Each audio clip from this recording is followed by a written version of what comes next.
Glück auf und Howdy aus Austin in Texas. Ja, wir sind gar nicht in Austin, aber wir wünschen trotzdem Glück auf und Howdy aus Austin in Texas. Wir sind heute in der Nähe von Fredericksburg und da hinten seht ihr ein Nashorn. Und was es damit auf sich hat und was wir noch so gut finden, das erfahrt ihr in diesem Video. Viel Spaß dabei. Die 8er Miles in Texas, der Weg war nicht leicht. Doch jetzt stehen sie hier unter dem weiten Himmel, unendlich und weit. Von der Kohle zum Staub, vom Bergwerk zum Wind. Texas ist jetzt hier zu Hause, wo der neue Traum beginnt. Ja, wir haben uns gedacht, immer im Garten sitzen ist auch ein bisschen blöd. Ne? Also wir sind unterwegs und wir sind sehr oft und sehr gerne unterwegs. Ja. Und wir haben uns gedacht, diese Quasselrunde, die ist denen gewidmet, die hier gerne mal eine Tour machen wollen in Austin oder um Austin herum. Erinnert mich ein bisschen an Robi. Ne? Herum. So. In Ulm, um Ulm herum, irgend sowas. Genau, und wir haben uns gedacht, wir quasseln heute einfach mal ein bisschen über die Hotspots so um Austin herum. Was gibt es denn noch zu sehen? Weil Austin, da hast du ja schon ein Video gemacht, der perfekte Tag. Und das ist aber nicht alles. Ne? Also Austin ist nicht nur Austin, sondern Hill Country, alles was da drum geht. Das ist viel, viel schöner zu sehen eigentlich, wer Natur mag. Und eines dieser Hotspots hier ist die Rhinery. Da sind wir. Ja, aber da wollte ich ganz zum Schluss was zu erzählen, damit ihr auf jeden Fall bis zum Ende guckt, warum wir genau hier heute sind. Ich kann jetzt schon mal ein bisschen spoilern. Wir durften dieses Rhinoceros streicheln und es war freudig erregt. Aber das zeigen wir euch nachher. Das zeigen wir da. Ja, aber lass doch mal quatschen. Also wir sind ja wirklich gerne, wir haben uns ja, der Zuschauer weiß ja bestimmt, dass wir, als wir hingekommen sind, haben wir uns ein halbes Jahr Zeit genommen und sind hier so ein bisschen im Umfeld umhergewandert. Und haben uns ein bisschen die Gegend angeguckt. Genau. Und heute wollen wir so ein paar Highlights sagen. Ich muss noch mal ein Wasser trinken. Nein, heute wollen wir ein paar Highlights erzählen, so außerhalb von Austin, so bis so eine Stunde Fahrt ungefähr. Und was mir sofort in den Sinn kommt, sind die Pedernales Falls. Pedernales Falls, genau. Ja. Ist ein State Park, ne? Ist ein State Park und das ist super einfach zu erreichen. Du musst nicht stundenlang wandern, um zu diesem Highlight zu kommen, sondern du bist relativ schnell mitten in der Natur, die du noch nie gesehen hast. Also Pedernales Falls ist tatsächlich ein State Park und ich habe ja mal in einem Short oder Reel oder was auch immer gesagt, dass 95% des Landes in Texas in Privatbesitz sind oder halt du hast halt State Parks. Ne? Das heißt, der Zugang zur Natur, der ist nicht stark eingeschränkt hier, aber du hast halt nicht die Möglichkeit, an der Autobahn irgendwo anzuhalten, so einer Landstraße, und einfach mal ins Feld zu gehen. Ne? Du siehst, überall sind Zäune. Ist, vom Gesetz her ist das so, ne? Also jedes Grundstück muss hier eingezäunt sein. Genau. Das heißt irgendwie, die State Parks sind schon ein Highlight, die ihr auf dem Schirm haben müsst, wenn ihr hier mal Urlaub oder eine Reise macht. Ne? Genau. So, und Pedernales Falls, ihr müsst wissen, ihr müsst immer vorher auf die Webseite gehen, ob man da, also wenn ihr in Höhepunkten kommt, ob man da eine Reservierung braucht. Ne? Also eigentlich brauchst du fast immer eine Reservierung. Du musst auf jeden Fall immer Eintritt bezahlen. Und ich glaube, Pedernales Falls sind $8 pro Person. Ihr redet einfach weiter, ich verkabel mich hier neu. Sind ungefähr $8 pro Person. Und eine Reservierung am Wochenende würde ich empfehlen. Es gibt andere State Parks, wo ich eine Reservierung jederzeit empfehlen würde. Aber bei den Pedernales Falls nur am Wochenende. Also die Pedernales Falls sind tatsächlich, so wie die Tina sagte, ideal für Leute, die nicht viel wandern wollen, aber trotzdem schnell in einer schönen Natur sein wollen. Ja. Denn, also klar, du kannst auch viel wandern da. Ne? Da gibt es ja riesige Trails, die da rumgehen. Ja, aber das Highlight, das ist halt wirklich, das sind diese Pools in den Falls drin, die meistens ausgetrocknet sind, außer die Pools, die sind dann voller Wasser. Und dann hast du einen Überblick, eine Natur, die seinesgleichen sucht. Also wirklich, das ist immer, wenn wir so ein bisschen angeben wollen mit unseren Freunden, dann gehen wir immer dahin. Wir haben ja oft Freunde hier, die unser Gästezimmer dann benutzen. Ne? Und die führen wir natürlich rum, wenn die noch nie in Texas waren. Und Pedernales Falls sind deshalb so toll, weil über Jahrtausende das Wasser die Steine so glatt gemacht hat. Ne? Da sind halt Wasserfälle, Pedernales Falls. Ja. Aber Texas ist halt so trocken. Das heißt, es ist sehr selten, dass da Wasser drin ist. Aber wenn Wasser kommt, wie jetzt am 4. Juli letzten Jahres, oh ja, das war wirklich viel da hast du halt so eine Springflut. Ne? So, und das kommt dann halt in Massen. Ne? Aber ich will gar nichts schlimm machen, sondern die Landschaft, hat Tina recht, ist außergewöhnlich. Dadurch, dass du so extrem glatte Steine hast, mit so Aushöhlungen drin, wo sich das Wasser dann sammelt. Und in den Aushöhlungen sind da tatsächlich auch noch Fische drin. Ja, das ist verrückt. Wo kommen die her? Ja, da, die Fisch, Wasser, ich habe eine Ahnung. Und Muscheln gibt es dort auch. So, warum gibt es dort Muscheln? Muschis? Muscheln. Entschuldigung. Nein. Also das ist auf jeden Fall ein super, super schöner Statepark, den kann ich nur empfehlen. Da braucht ihr aber auch je nach Jahreszeit nicht so ewig lange für. Nein. Rechnet mal so 2 Stunden. Ach, überhaupt nicht. Meinst du 2 Stunden? Oh ja, doch. Ja. Ja, 2 Stunden. Ich sagte ja, je nach Jahreszeit im Hochsommer. Wir hatten mal Freunde hier im August. Da sind wir tatsächlich mit denen dahin gefahren. Also es ist jetzt kein Tagesausflug, ne? Das ist schon, also nicht so, dass ihr morgens losfahrt und dann abends wieder zu Hause seid und Pedernel ist voll. Nein. Sondern ihr fahrt dahin, ihr guckt euch die Landschaft an, genießt das, macht ein paar Fotos, ne? Müsst ihr ja machen, ihr seid ja Touristen, ein bisschen Fotos machen, klicki. Und dann wieder zurück. Also das schon. Wenn ihr, Aber was ich sagen wollte, ist, es gibt keinen Schatten dort. Es ist halt eine offene Fläche und Oh ja. im Sommer ist es halt sehr heiß und unsere Freunde waren hier im August und wir sind mit denen tatsächlich dahin gefahren und die haben wirklich nachher irgendwann angefangen zu fluchen, als es 40 Grad wurde. Allerdings waren wir relativ früh morgens da. Also das würde ich auch empfehlen, im Sommer ganz früh morgens hin. Sofort, wenn der Park aufmacht, sofort dahin fahren.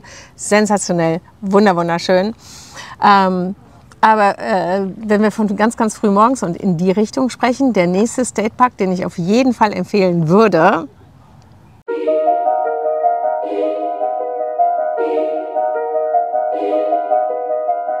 auf jeden Fall, ich weiß, bei dir ist der nicht so hoch im Kurs wie bei mir, ist der Enchanted Rock. doch, nein, das stimmt nicht. Also der ist schon toll.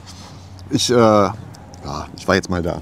Ich fand den großartig. Und was mir noch fehlt, ist quasi da hochzusteigen, wenn es noch dunkel ist und den Sonnenaufgang zu sehen. Das machst du am besten so jetzt um die Zeit, so im Herbst, Winter.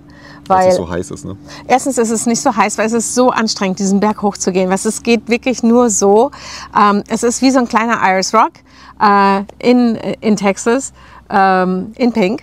Und das ist halt anstrengend, da hochzugehen, aber es lohnt sich, weil du bekommst ein 360 Grad View aufs Hill Country. Also da sind jetzt sehr viele Informationen gewesen, die wir gleich mal erklären müssen. Also der Enchanted Rock, das ist tatsächlich so, wer in Australien den Ayers Rock kennt, es ist eigentlich nicht vergleichbar, aber es ist von der Geometrie halt ähnlich. Ne? Also der sieht fast so aus wie der Ayers Rock, der ist halt auch ganz glatt.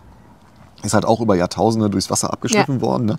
So, und du kannst halt diese glatte Fläche hochlaufen. Ne?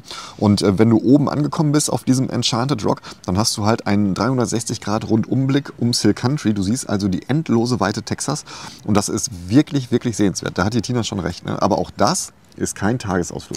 Nein, es ist kein Tagesausflug, aber es ist ein Ausflug auf dem Weg nach Fredericksburg. Und hier bitte unbedingt reservieren, unbedingt. Sonst weil kommst du nicht rein. Wir absoluten Schlaumeiers, ne? Wir hatten unsere Freunde hier aus Essen, unsere Nachbarn. Ja, wir haben vielleicht ein paar Freunde, vielleicht. Auf jeden Fall, die waren aus Essen hier, tatsächlich, haben uns besucht und dann ist ja, wir fahren da auf jeden Fall hin. Dann haben wir es hin und her geschoben, nicht reserviert, vorbeigefahren und wir sind nicht reingekommen. Ja, ich glaube, da war aber auch ein Feiertag, ne, wo wir da waren, ne, oder? Oh, das Wochenende. Ja, also ihr müsst auf jeden Fall wirklich, ihr müsst auf die Seiten gehen der State Parks in Texas und ihr könnt auch überlegen, wenn ihr so einen Roadtrip plant und wenn ihr so 5, 6 State Parks habt, ob ihr euch dann eine Jahreskarte holt. Ich weiß, ihr seid kein Jahr hier, aber das rechnet sich tatsächlich. Also der Eintritt ist immer so zwischen 5 und 6, 7 Dollar pro Person. Ne? So ist 8, das, ja. 8, ja. 8 ist selten, ehrlich gesagt. So, und die kannst du meistens nur bar bezahlen. Oder du buchst das vorher online. Genau, oder du buchst das vorher online. Das ist und dieses Online-Buchen, das mache ich halt. Und dieser Jahrespass, der kostet $70 für 2 Personen. Da sind 35 pro Person. Ja, da musst du schon viele State Parks besuchen. Da musst du schon ein paar State Parks besuchen. Vergiss das, spul das zurück, das schneiden wir wieder raus. Nein, aber wir wollen das immer wieder machen und vergessen es dann am Anfang des Jahres immer. Also wenn ihr in Austin dann wohnt, ne, oder da eine Wohnung habt in der Gegend oder ein Airbnb und Hotelzimmer und nicht so mal einen Tag nicht eine Stunde rausfahren wollt, dann kann ich euch auf jeden Fall McKinney Estates empfehlen. Ne? Oh ja, der McKinney ist auch toll. State Park, der ist wirklich 20 Minuten Autobahn, ne, irgendwie entfernt. Liegt fast in der Stadt eingebettet, ne, so ein bisschen außerhalb. Aber ist auch traumhaft schön. Da gibt es so eine Runde, ich würde mal sagen, da musst du schon 2, 3 Stunden dann einplanen. Ne? Ja, ungefähr. So 1,5 Stunden. Was ich lustig daran finde, ist, da ist ja immer je nach Jahreszeit, wenn da Wasser drin ist. Ja, oh mein Gott, du musst deine Schuhe ausziehen. Das ist ein Rundweg, ne? Aber der Rundweg führt durchs Wasser. Also manchmal ist halt trocken, dann kannst du einfach durchlaufen. Ne? Aber oft ist halt auch Wasser drin. So, das heißt, du hast 2 Chancen. Entweder du bist sehr gut im Springen. Was ich mich nicht traue, weil wirklich, also wir hatten mal Freunde da, geht's auch runter, ne? Die haben sich, also weißt du noch hier, als unsere Freunde aus Essen da waren, die sind gesprungen. Die sind gesprungen. Und die haben auch, also die Kinder waren auch jünger, ne? I know, aber die sind gesprungen. Ich nicht. Da geht's aber runter, ne? Also das ist jetzt nicht so, ich habe mir die Schuhe ausgezogen und bin ist, durchs wenn Wasser du da gelaufen. mal nicht passt, das ist doof. Ne? Also du kannst entweder drüber springen oder du kannst halt dadurch laufen. Ich bin gelaufen. Ja, ich auch. Also ich ziehe dann Schuhe aus, Socken aus, dann fließt da durch. Das ist aber auch kein Problem, weil ich sag mal, bei den Temperaturen sind die Füße innerhalb von wenigen Minuten wieder trocken. Ne? Aber es ist auch landschaftlich, ist halt wirklich ein Traum. Ne? Also das ist halt, du hast halt an Austin, das mögen wir halt so. Du hast halt dieses Urbane, ne? Ja. Und ein paar Minuten später trink ruhig deinen Apfelsaft. Und ein paar Minuten später... Der riecht nach Banane. Ja, du musst aber Apfelsaft sagen, damit YouTube das Video nicht sperrt. Ah ja, du hast recht. Ich trinke meinen Apfelsaft, der nach Banane riecht.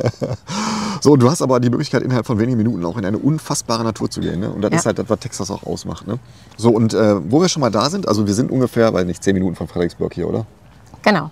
So, und ihr solltet auf jeden Fall mal nach Fredericksburg fahren. Ja, Fredericksburg ist sensationell. Also genau. Wir haben jetzt ein paar State Parks gesagt, ein paar Städte, die wir toll finden, sind Fredericksburg, weil es ist sehr deutsch. Und es hängen überall Deutschlandfahnen, es stehen überall deutsche Begriffe, es ist willkommen aufgeschrieben, wenn du reinfährst. Du siehst die deutsche Herkunft überall. Also ich bin da nicht ganz seiner Meinung. Ich finde nicht, Fredericksburg lohnt sich, weil das deutsch ist, sondern Fredericksburg lohnt sich, klar, du siehst ein paar deutsche Begriffe und so, ne? Aber Fredericksburg lohnt sich, weil die eine Hauptstraße haben und das einfach super schön ist, da zu flanieren. Ne? Also die haben ganz tolle Geschäfte, ganz tolle Spices, ne? Also so Gewürzläden. Ne? Das lohnt sich auf jeden Fall, da hinzufahren. Und ja, wenn ihr unbedingt Deutsch essen wollt, bitte macht das. Ne? Aber ich denke mal so, wenn ihr hier auf Tour seid, dann wollt ihr nicht Deutsch essen. Ihr wollt Texas Barbecue, Tex-Mex essen, ihr wollt Italienisch essen. Nein. Also mich hat wirklich einer gefragt auf YouTube, ne, so, was ist denn ein guter Italiener in Austin? Und Trattoria Lisina. Das ist ein Driftboot, ne, aber ich würde sagen, irgendwie, es gibt keinen guten Italiener in Austin. Trattoria Lisina. Ja. Da ist eine Fliege drin. Das stimmt gar nicht. Da. Ja gut, die ist jetzt aber, die hat einen schönen Tod gehabt. Aber also Fredericksburg ist eine wunderschöne Stadt. Was denn? Ja, Wimberley ist meine nächste Empfehlung. Oh ja, Wimberley. Ich liebe Wimberley. Also wenn du wirklich dieses Hill Country, Kleinstadt, Texas Feeling haben möchtest, fahr bitte unbedingt nach Wimberley.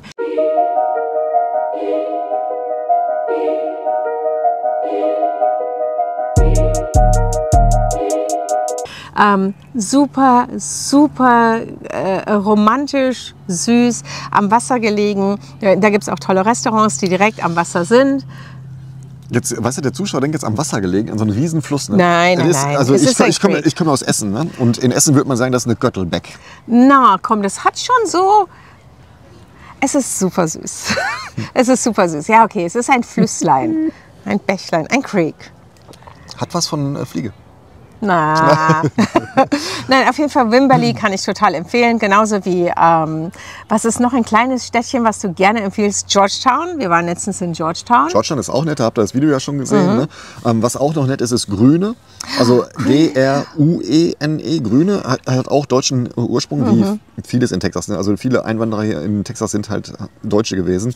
Und Grüne ist wirklich traumhaft schön. Das ist halt so, auch wie ihr euch so Texas, so eine alte Stadt vorstellt. Ne? Ja. Mit so Holzhäusern, weißt du, wo die Fassade so glatt ist. Ja. Ne? Und hinten drin, der General Store ist da. Leider waren wir letztens da und da gab es diesen Antiquitätenladen, den wir immer empfohlen haben. Den gibt es leider nicht mehr. Leider nein. Weil der Inhaber gestorben ist und die Firma einfach nicht überlebensfähig war. Darum hat man das zugemacht. Aber ich bin mir sicher, da kommt was Neues rein. Da bin ich mir auch ganz sicher. Aber kleiner Fun Fact, wenn ihr einen Texaner nach Grüne fragt, wird er euch nicht verstehen. Weil, obwohl es Grüne geschrieben ist und jeder weiß, dass es Grüne ist, sagen die Green. Die sagen Green Ja, aber dazu. es ist ja auch Green. Grüne.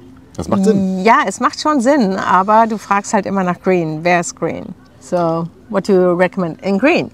Ja, also in Grüne müsst ihr euch auch ihr müsst eigentlich nur in Grüne dieses Historic District sehen. Ne? Das ist auch kein Tagesausflug. Ne? Ich empfehle euch, seid so da, dass ihr da lunchen könnt. Also weiß ich nicht, seid um 11 Uhr da gibt es einen riesen Parkplatz, der ist kostenlos, da könnt ihr Auto hinstellen.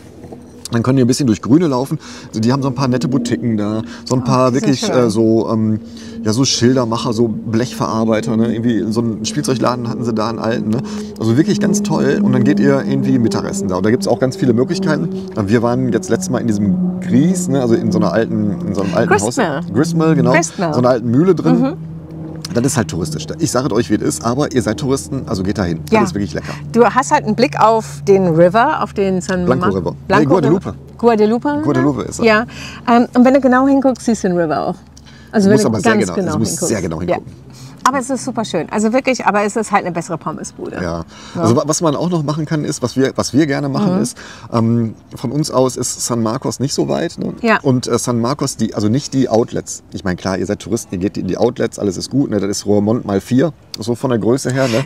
Fun Fact, während du in Roermond, also während das...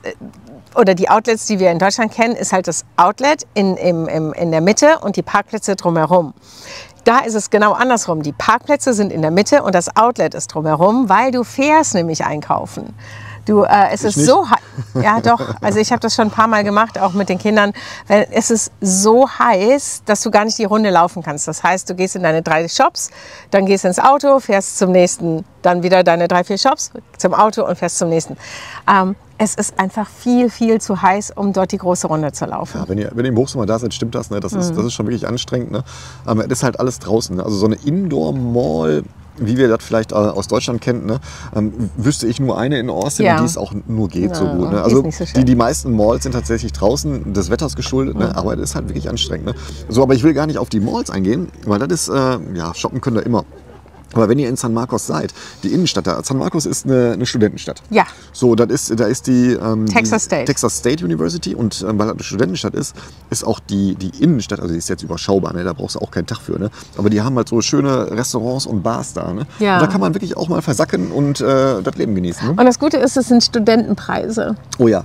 Und das ist wirklich angenehm. Ja. Wenn du den gleichen Burger in Austin isst, bist du, weiß ich nicht, bei 15, $20 und da mal bei 10. Ne? Ja. So, das ist wirklich angenehm. Ja, das macht schon was. Also San Marcos fährst du gerne hin. San Antonio ist auch immer eine Fahrt wert.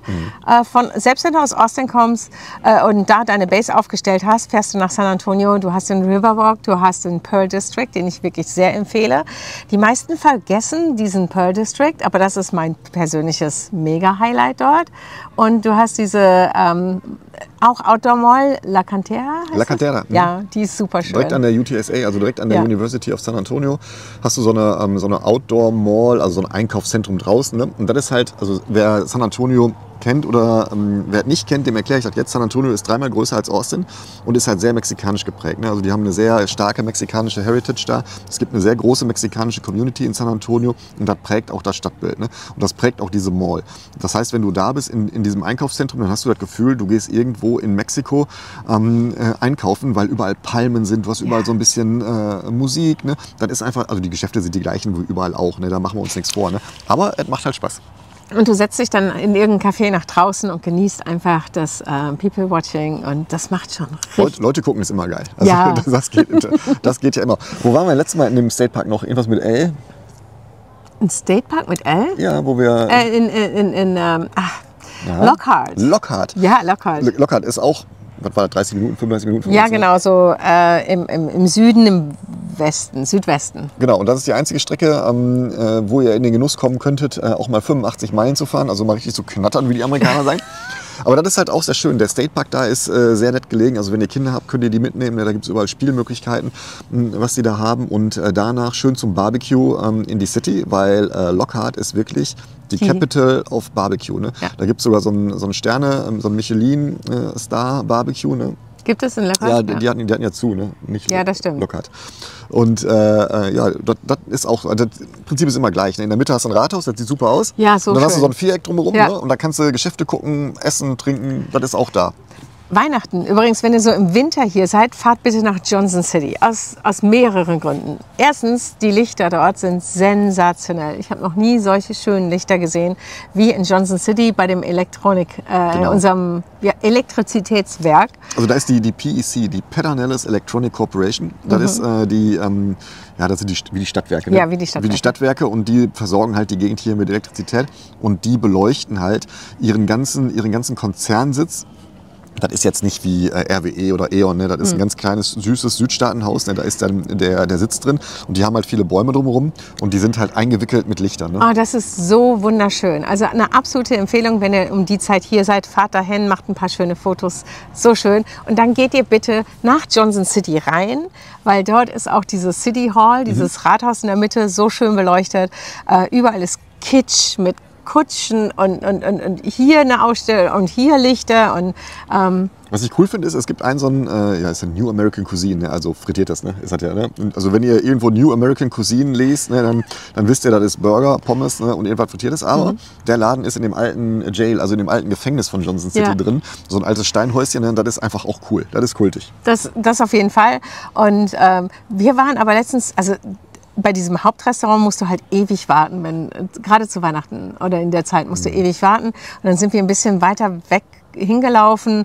Da war dann so ein Fine Dining. Das war auch wirklich gut. Das war gut. Das war auch gar nicht so billig. Ja, auch hier. Weißt du, die kam mit der Rechnung und ich dachte so, wie viele Anteile an dem Restaurant habe ich denn jetzt gekauft gerade? Ich mache doch eigentlich keine Börsengeschäfte hier so unter... Naja, ja, also, weißt du, Weihnachten ist auch was anderes. Genau, also Johnson City hat aber auch noch was Schönes, nämlich so einen Safari-Park, wo du Tiere füttern kannst, aus dem Auto raus. Ist total witzig. Weißt du noch, wie das hieß, wo dieser Alpine Coaster war? Oh ja, das ist in New Brownsville, das ist in den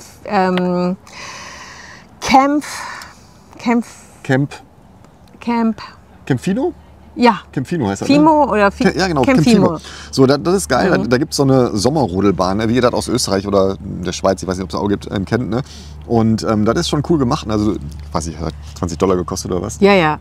So. Aber blenden wir auf jeden Fall ein, weil das ist so witzig. Campfino heißt das, genau. Campfino. Und diese Sommerrodelbahn, die ist dann tatsächlich mit Lift. Ne? Also die haben dann, ich meine, Texas ist flach, ne? Ihr seht das ja hier, ne? Aber das interessiert die nicht. Die schütten dann irgendwie einen Hügel auf oder haben einen Berg gefunden. Ne? Ja, wir sind im Hill Country. Also hier gibt es Hill Country. Und dann haben die so eine Liftanleitung, so eine dreigeteilte war das. Ne? Also du hast hinten den Rodelbob gehabt, ne? Und dann haben die dich auf den Lift gesetzt und dann hat der Lift dich so über 3 Stufen da hochgepackt. Ne? Ja. Oder war das? Ja, war so, ne? Ja, die haben dich halt hochgezogen und dann bist du runtergefahren, dann nochmal hochgezogen. Und dann bist du wieder runtergefahren und dann wieder hochgezogen und dann bist du wieder runtergefahren. Sommerrodelbahn. Also das ist auf jeden Fall fun. Also wenn ihr mit Kindern hier seid, Campfino kann man machen. Ne? Irgendwie ist einfach eine Gaudi. Das ist einfach lustig. Ja, das ist auch so, ich weiß nicht, kennt ihr Dirty Dancing? Also wir sind ja ein bisschen älter. Ich bin ja 82 Jahre alt. Und Dirty Dancing, da gab es so ein Clubhotel. Ne? Auf jeden Fall ist das Campfino fast genauso. Genau, darauf wollte ich hinaus. Das heißt, wenn ihr da seid, denkt ihr so, ihr seid in den 50er, 60er Jahren und irgendjemand trägt eine Melone. Aber die machen es gerade sehr modern. Also es ist wirklich ein cooler Park, solltet ihr auf jeden Fall mal hinfahren, wenn ihr denn die Zeit habt. Ne? Also es ist ja auch immer so eine Zeitsache. Ja, aber ich will einfach, weißt du, der Sinn dieses Videos ist ja zu sagen, guck mal, wenn ihr so Hotspots seht, ihr seid meist nicht den ganzen Tag da.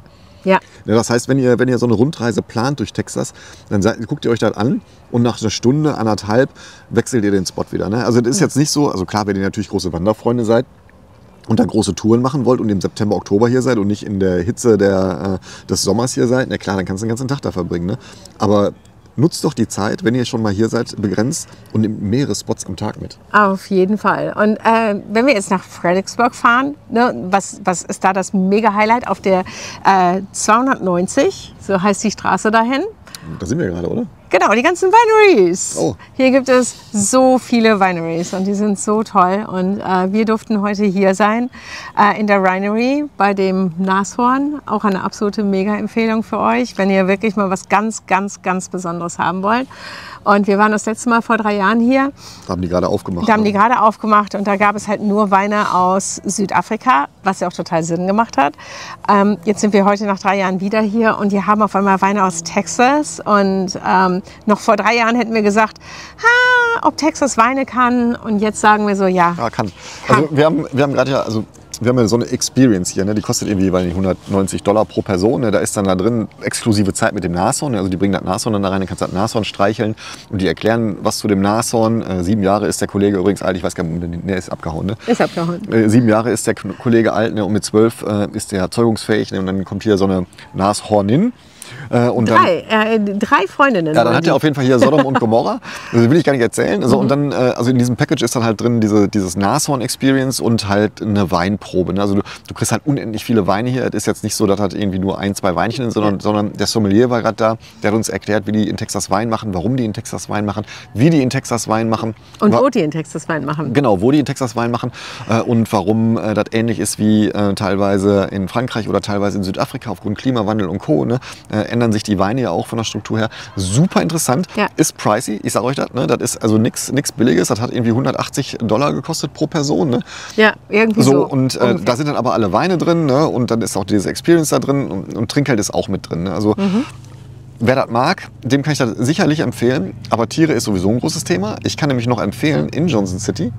Das habe ich doch gerade gesagt, wo du mich dann quasi unterbrochen hast. Ich habe dich doch nicht unterbrochen. Ja, doch. Ich habe dich doch noch nie unterbrochen. Ja, doch. Ich wollte nämlich von diesen Tieren erzählen und der geübte Zuschauer kann jetzt zurückspulen und sehen, dass ich damit angefangen habe, wo wir im Auto sitzen und die Tiere gefüttert haben. In dem Exotic Zoo. Ich trinke meinen Apfelsaft. Erzähl mir die. So, in diesem Exotic Zoo, wo ich gerade schon mit angefangen hatte. Oh mein Gott, damit kann ich mich jetzt so aufhängen. Auf jeden Fall sitzt ihr im Auto, ihr kauft für irgendwie $5 dann das Essen für die Tiere. Dann kriegt ihr so einen ganzen Bucket voller Pellets, die ihr den Tieren füttern könnt.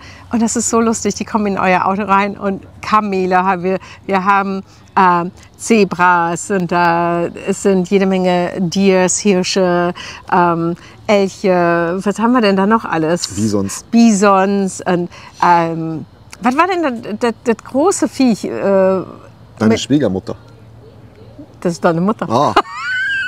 Wie lustig eigentlich. Nein, aber es macht so viel Spaß. Wir haben das jetzt schon ein paar Mal gemacht und können nicht genug davon bekommen. Also ich will es sogar wieder und wieder machen. Also das machen wir auch ohne Kinder. Ne? Das ist einfach ein Experience, weil wenn ihr hier durch Texas fahrt, durch Hill Country, dann werdet ihr feststellen, das ist ähnlich wie in Südafrika. Ja. Also von der Flora und Fauna kann man da tatsächlich vergleichen, nur dass irgendwann kein Meer kommt hier. Ne? Genau. Und kein Löwe. Und hier sind so viele Wildtiere, also so viele Tiere gehalten, die ihr aus Südafrika kennt. Springboks, Zebras. Onyx haben wir gesehen gerade. Onyx haben wir. Auf dem Weg nach Fredericksburg siehst du diese Tiere und auf dem Weg nach Houston siehst du jede Menge Zebras und so weiter. Also Fibo Ranches. Febo oder Febo Ranches. Gesundheit. Nein, auf jeden Fall. Das lohnt sich extremst. Das heißt Johnson City Exotic Zoo. Und das würde ich auf jeden Fall machen. Auch ohne Kinder. Ja, aber also ist tatsächlich dauert so, eine Stunde. Weißt du, ich verstehe das ja. Wenn ihr einen Roadtrip hier macht in Texas, also viele machen ja dann Houston, San Antonio, Austin, Dallas, ne? So, das ist so der klassische Roadtrip. Ja. Ne? Und dann, wenn die Kinder dabei haben, dann kann ich das verstehen, dann ist das für Kinder vielleicht auch nicht so spannend, ne? Immer im Auto zu sitzen. Darum ein paar Tipps irgendwie für die Kinder. Dieser Exotic Zoo. Ansonsten, Geheimtipp, wenn ihr in Städten seid und ihr habt Kinder dabei, dann geht ihr auf jeden Fall mal nach Dave & Buster's. Ja. Ich weiß, ich mache jetzt die Büchse der Pandora auf für euch, liebe Eltern, aber für Kinder ist das geil. Das ist eine Arcade-Hall und zwar in einer Dimension, die ihr so noch nie gesehen habt. Dave & Buster's.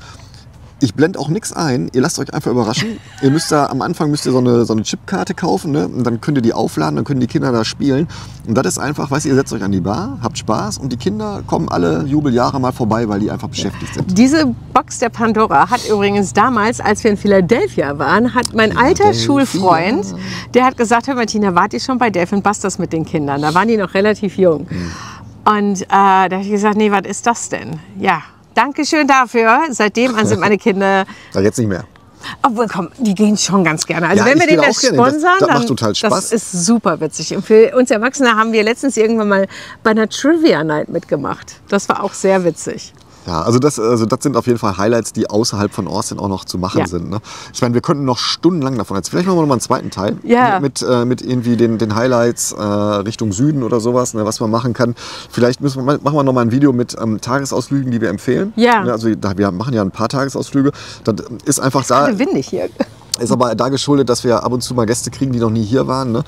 Alte Freunde oder was, die dann unser Gästezimmer kriegen. Ja. Und dann machen wir mit denen natürlich auch Tours. Ne? Weil wir wollen natürlich, dass die sich wohlfühlen, weil die buchen den Urlaub, die zahlen viel Geld für die Flüge hier. Ne? Also bei uns müssen sie ja nichts bezahlen, wir sind ja keine Vermietung. Ne? Aber wir wollen natürlich, dass sie sich hier wohlfühlen. Ne? Ja. So, und es ist einfach so, ich gucke gerade in den Baum da.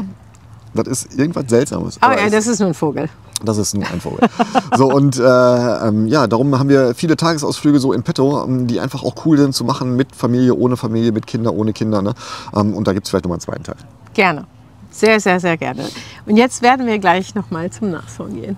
Wir gehen nochmal zum Nashorn und dann fahren wir nach Fredericksburg und vielleicht gehen wir noch ein bisschen lunchen, ne? Weil die haben so eine Charcuterie Board hier beigepackt. Das ist aber... Aber es war lecker. Also alles das, was wir heute bekommen haben, war alles sensationell lecker. Ja, Kann absolut. ich nicht sagen. Ja, also war auch lecker. Ich bin total begeistert von heute und bedanke mich wirklich bei der Rhino für diese Erfahrung. Sehr gut. Also ich hoffe, es hat ein bisschen Spaß gemacht und ihr seht mal ein bisschen andere Atmosphäre hier. Das ist so ein bisschen, also wenn ihr im Hintergrund guckt, das ist schon Klischee-Texas, ne, oder? Wir fühlen uns auch nicht blöd, hier zu filmen, weil das ist in USA, habe ich das Gefühl, ist das völlig normal, dass hier Leute rumrennen mit einer Kamera, die sich selber filmen und was quasseln. Ne? Ja. In Deutschland habe ich immer so ein doofes Gefühl, wenn ich das mache. Ne? Aber hier ist das irgendwie so... Und ich habe hier Oh ja. keinen Duft. Ich bin zum ersten Mal mit Hut auf dem Video, aber hier Du im weißt ja, Hill du jetzt einen Country. Shitstorm kriegst? Ach ja, genau. Zieh den blöden Hut aus. guck, wie ist das total. aussieht. Guck mal, wie der aussieht. Aber der hier ist super cool. Und guck mal bitte hier, warte mal, da steht sogar mein Name drauf. Da steht Seht ihr? TA. TA. Das könnte Texas André heißen. Nein, das ist Tina Achtermeier. So.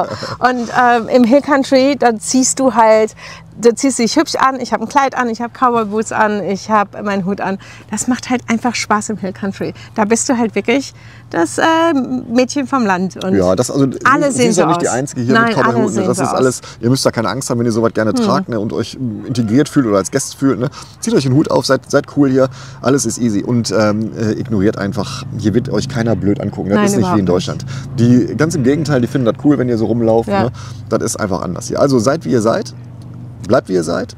Kommentiert hier schön auf diesem Video und dann gibt es demnächst mit Sicherheit nochmal einen zweiten Teil in ähnlicher Atmosphäre hier. Genau, alles klar, ihr Lieben. Vielen, vielen lieben Dank für alles. Bis Bye bald. bye. Ciao, ciao. They're ready to breed again, or they will